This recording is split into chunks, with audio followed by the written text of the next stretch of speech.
Hi there, I'm Sophie Russell and I'm going to be talking to you about the colon and the semicolon today.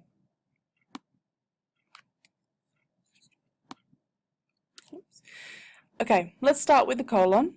So the colon is used to introduce lists, however, not immediately after is or are. So you can choose between using a colon or introducing your list with is or are.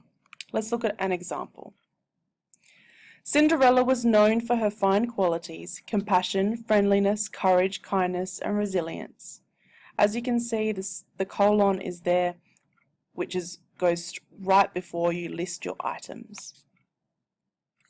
The second example, he tried to pack his whole wardrobe: shirts, pants, socks, jackets, gloves, and scarves. And as you can see, the colon is there before the list of items. When you use is or are, you don't need a colon. So let's look at an example. Standard features of this car are disc brakes, air conditioning, airbags, and central locking.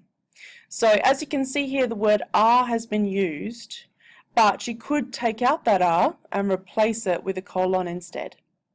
And the same goes for over here. On my shopping list, there is butter, milk, bread, olives, and tomatoes, but once again, you could replace that is with a colon if you wanted to. Now let's look at the semicolon. A semicolon indicates a pause longer than a comma but less than a full stop. It separates statements that can stand on their own and relate to the same subject. It is often a matter of choice whether to separate such statements with a full stop or a semicolon.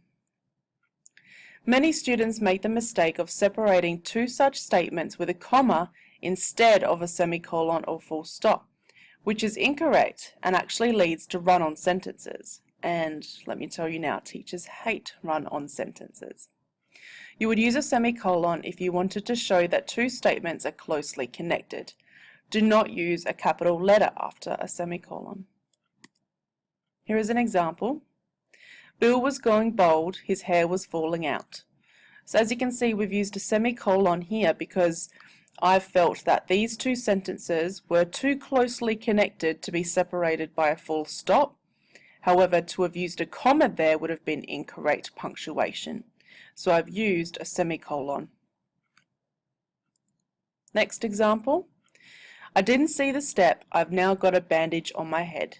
And once again here you can see a semicolon has been used instead of a full stop because those two statements are too closely related for a full stop.